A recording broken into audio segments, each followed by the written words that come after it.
c'est le pire livre que j'ai lu de ma vie. J'avoue que je me souviens pas de ce livre. Mais j'avais envie de me brûler les yeux quand je le lisais, c'était horrible. Le plot twist est très mal amené, mais s'il avait été mieux amené, le livre aurait été insane. Ce livre, pépite. Par contre, c'est un beau bébé, hein. Parce qu'il était nul.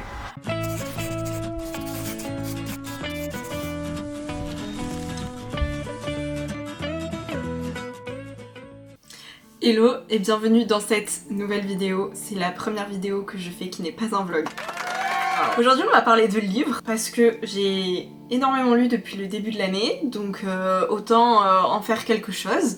J'ai lu que des thrillers. Ils sont pas tous bien, au contraire. Donc c'est pour ça que je pense que ça peut être cool que je donne mon avis. Parce que aussi je trouve que j'ai un avis qui est un petit peu plus controversé que ceux que j'ai pu voir sur TikTok ou sur Goodreads. Comment ça va se passer? Je vais essayer de vous mettre dans le livre en vous mettant un petit peu dans le contexte du livre. Ensuite, je vais noter tous les livres avec les mêmes caractéristiques. L'addiction, est-ce que le livre est addictif? Est-ce qu'on est pris dans l'histoire du livre? Le plot twist. Est-ce qu'il y a une ambiance malsaine? Est-ce que le scénario est original? Parce que, oh, il y en a, c'est du vu et revu. Et est-ce que les personnages sont attachants? Attachants, bien écrits. Après, je vais vous donner mon avis un petit peu plus détaillé, en espérant que ça vous donne envie de lire les livres. Parce que bon, il y en a qui sont cool quand même. Il y en a qui sont nuls, il y en a qui sont cool. Ok, on commence de suite. Faites place à votre imagination. Imagine tu rencontres un homme qui est hyper attentionné, hyper charmant, donc tu tombes amoureuse de lui, et un jour tu rencontres sa fille, et sa fille ressemble étrangement à la tienne, qui a disparu depuis 10 ans. Ça, c'est l'histoire de Comme toi, de Lisa J. Will. Je l'ai lu en 5 jours, ce qui est une norme pour moi. Moi j'ai trouvé que les personnages étaient très cool, parce qu'ils sont attachants.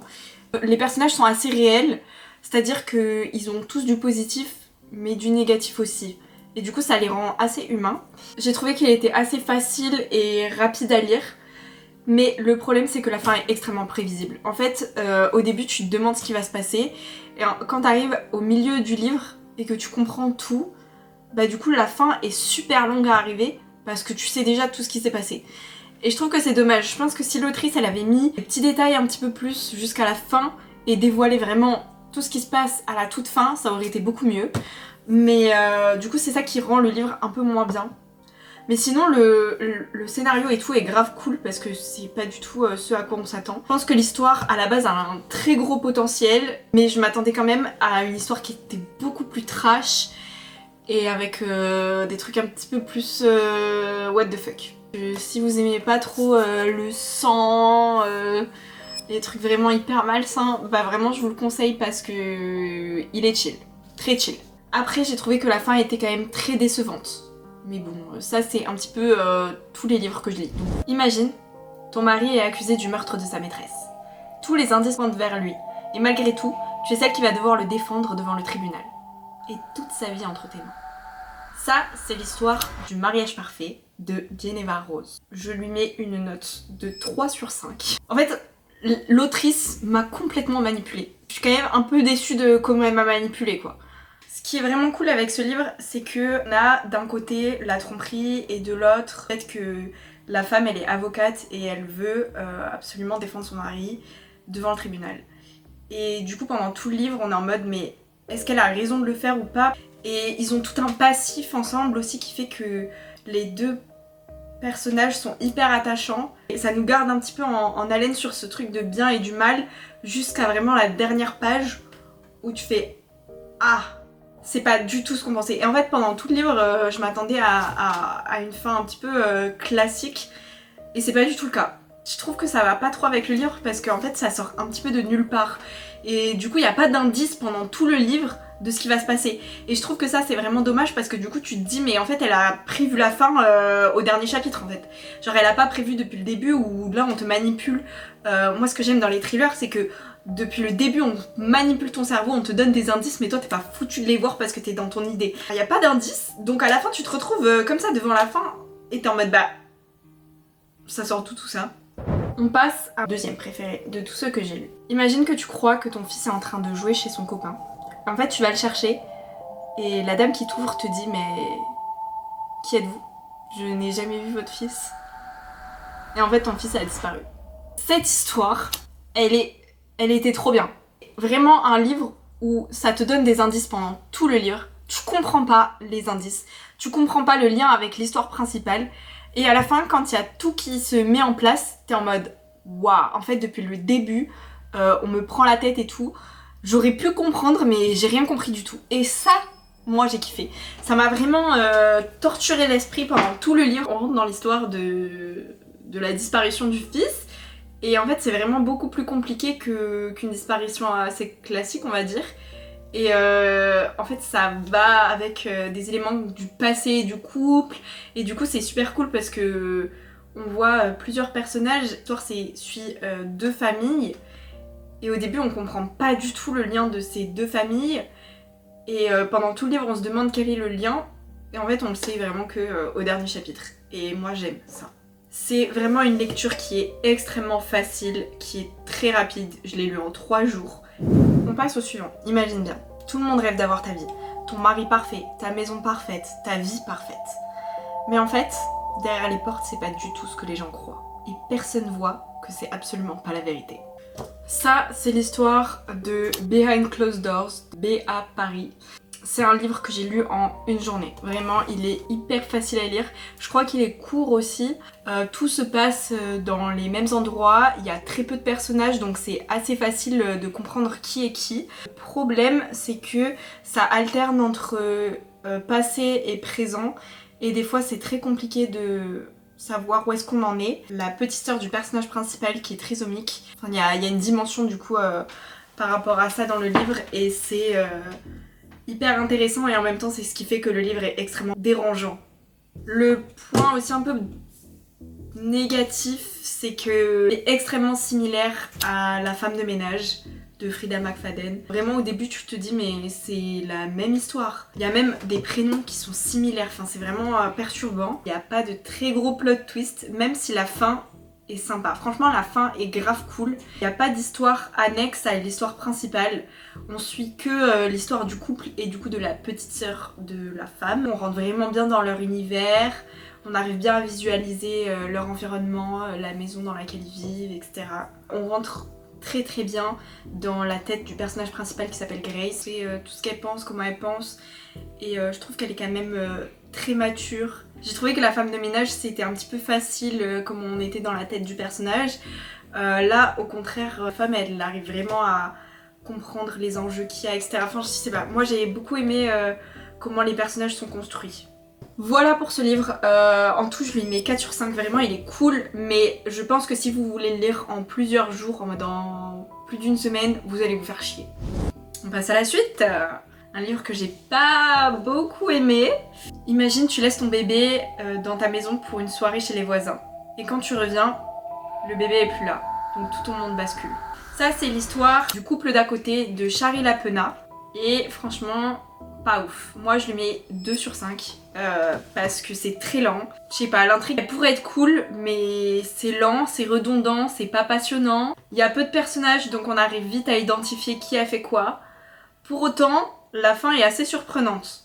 Mais il y a quand même des zones d'ombre où l'autrice elle aurait pu aller explorer et c'est pas fait, c'est dommage. Elle aurait pu aller plus loin dans la psychologie des personnages et ça reste quand même assez de surface. Moi j'aime beaucoup quand les personnages on va vraiment dans les tréfonds de leur psychologie. Bon, on se demande pourquoi je suis allée en psycho avant hein. Et Anne du coup la personnage principale, son bébé a disparu, ça reste très ah mon bébé a disparu, je me sens très mal. D'accord, mais va plus loin. Après, on apprend aussi qu'il y a des trucs sur le passé de Anne, mais en fait, son passé n'a aucun lien avec la vérité sur la disparition, et c'est super bizarre en fait. Ensuite, imagine, tu vis une vie tranquille dans un petit quartier tranquille, et t'as un fils qui est, bon bah, sans problème, sans histoire, et un jour, tu découvres que ton fils... Son petit kiff, c'est d'aller dans la maison des gens et fouiller leurs ordinateurs. Une semaine après, la femme de ton voisin est retrouvée morte. Une voisine encombrante de Shari Lapena, du coup je mets 3 sur 5. J'avoue que je me souviens pas de ce livre. Ça veut dire qu'il était pas forcément ouf. L'histoire elle est assez sympa mais pareil, il y a beaucoup de zones d'ombre. En fait, l'autrice, c'est la même autrice que celui d'avant et je trouve que ces livres ont du potentiel. mais elle laisse beaucoup trop de zones d'ombre.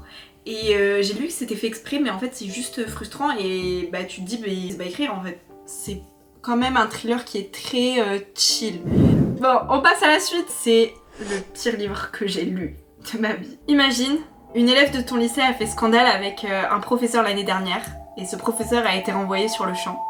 Et cette année, tout semble repartir à zéro, sauf que cette étudiante se retrouve dans la même classe que ton mari. Ah, ce livre! C'est La prof de Freida McFadden. Je l'ai vu partout sur les réseaux sociaux, je me suis dit waouh, il a l'air trop cool et tout. En plus, vas-y, c'est un petit peu genre relation prof-élève. En fait, c'est horrible. C'est horrible, relation prof-élève. Au secours, tuez-moi, vraiment. Mais j'avais envie de me brûler les yeux quand je le lisais, c'était horrible. Mais en fait, je l'ai quand même fini parce que je voulais voir genre ce que les gens ils appréciaient dans ce livre. Bon, je sais toujours pas ce que les gens apprécient dans ce livre. Je l'ai lu en 4 jours. Je l'ai pas lu en beaucoup de temps, mais parce que je sortais pas beaucoup chez moi. En fait, on a l'impression que c'est juste une histoire qui révèle les fantasmes de l'autrice sur les relations prof-élève. Et à la fin, elle a mis un meurtre pour qu'on appelle ça un thriller. Voilà. Au niveau de l'ambiance malsaine, on est servi, mais pas parce que c'est malsain en mode intéressant dans les thrillers psychologiques ou quoi. Non, non, là c'est juste malsain tout court. Les personnages sont pas très bien écrits. Il y a un petit peu de suspense à la fin, il y a un plot twist. Mais franchement, on aurait pu s'en passer du plot twist. Vraiment. Il y a des scènes de relations entre prof et élèves qui sont décrites de manière très explicite et il n'y a même pas de consentement. C'est... Vraiment, j'ai vu que des retours positifs sur ce livre et je comprends pas pourquoi, parce qu'il était nul. Donc peut-être que ça peut plaire à un public qui est plus jeune et qui voit pas trop la problématique des relations prof-élève et l'emprise psychologique qu'un prof peut avoir sur un élève en ayant une relation avec lui. Peut-être que ça peut plaire à ce genre de public, mais moi ça m'a pas du tout plu. Hein. C'était vraiment... J'étais juste trigger pendant tout le livre parce que c'était hyper déplacé. On passe à un livre très intéressant. Imagine que tu visites avec ton compagnon une maison isolée qui s'avère être l'ancienne maison d'une psychologue. Et il y a une tempête de neige, donc tu restes coincé. Et tu découvres des cassettes de cette psychologue. Et du coup tu vas dans ces anciennes thérapies. Tu découvres pas mal de secrets beaucoup plus sombres que ce que tu aurais pu imaginer. En fait c'est compliqué de parler de ce livre sans le spoiler. Facile à lire, rapide à lire, il se passe des trucs, il y a des moments c'est un peu redondant mais ça va. En fait le fait qu'il y a des moments de retour dans le passé où on voit la vie des patients de la psy, c'est super intéressant et du coup moi c'est ça qui m'a fait accrocher vraiment au livre. Le plot twist est très mal amené, mais s'il avait été mieux amené, le livre aurait été insane. En fait on a l'impression que son plot twist elle y a pensé que à la fin et du coup on n'a pas d'indice pendant tout le livre qui nous mène à ce plot twist et c'est vraiment dommage parce qu'en fait ça change la dynamique du livre. Next! Imagine une rivière où des femmes ont mystérieusement disparu depuis des années. Ta sœur est la dernière qui est morte. En enquêtant, tu découvres que personne de la ville ne veut vraiment que la vérité sorte de cette rivière. Le livre il est hyper cool parce que je l'ai trouvé très original par rapport à tous les autres thrillers que j'ai pu lire cette année où c'est quand même très chill, c'est toujours un petit peu dans un quartier riche où il se passe quelque chose avec une famille parfaite, nanani nanana. C'est une histoire qui se passe dans une petite ville. Alors, il y a un point positif qui est positif et négatif, c'est que il y a énormément de personnages et en fait le livre suit tous ces personnages. On se perd totalement dans les personnages, surtout au début du livre. Au début du livre, tu te dis mais c'est qui lui ? Pourquoi je suis dans sa tête? En plus, au niveau de l'écriture, ça change totalement en fonction des personnages. Bon, on passe au dernier. Mon préféré, le meilleur pour la fin évidemment, ce livre, pépite. Par contre c'est un beau bébé. Hein. Imagine que tu es psychiatre et que dans ta vie, tu as suivi énormément de personnes ayant des troubles plus ou moins sévères. Et un jour, un des criminels que tu as suivi refait surface. Je sais pas si cette imagine il est ouf. Je vous conseille vraiment d'aller lire le résumé de ce livre qui est vraiment incroyable. C'est Mémoire d'un expert psychiatre d'Angelina Delcroix. Déjà, c'est une autrice française. Je l'ai lu en 4 jours et pourtant, je vous jure qu'il est énorme. Je pense qu'il y a 500 pages. voire peut-être plus. Là par contre pour le coup niveau ambiance malsaine, niveau sang, niveau truc dégueu, on est servi. Mais c'est quand même hyper intéressant et moi c'est vraiment le truc que je recherche dans les livres parce que ça va dans les tréfonds de la psychologie et du coup là de la psychiatrie. Ça parle aussi du système de psychiatrie en France et de prison, etc. Et je trouve que c'était trop intéressant. Si vous aimez un petit peu la psychologie, c'est à lire de ouf. Du coup ce livre je lui mets 4,5 sur 5. Mais vraiment il est hyper addictif. On suit un psychiatre qui suit des psychopathes. Et du coup c'est hyper intéressant. Enfin voilà, il y a toute son expertise à lui et en même temps il écrit ses mémoires. Donc on va sur son passé à lui. Et en même temps, les personnages sont très attachants. Et il n'y a pas que l'histoire du psychiatre avec ses psychopathes. C'est pas que ça. C'est aussi l'histoire de la vie du psychiatre. Et ça, c'est vraiment super cool. Et il me semble qu'il y a aussi d'autres histoires de la vie de certaines personnes que le psychiatre a suivies. Et du coup, on voit la continuité. Et en même temps, on voit aussi des personnages secondaires. Parce que toutes les histoires sont vraiment achevées. Genre, elle va loin dans toutes les histoires parallèles et ça reste pas juste en surface comme certains livres où il y a des histoires en parallèle mais ça reste un petit peu flou. Là ça va vraiment en profondeur et c'est ça qui est cool parce que du coup le livre est passionnant. C'était vraiment, je pense que c'est une de mes meilleures lectures que j'ai pu faire de l'année.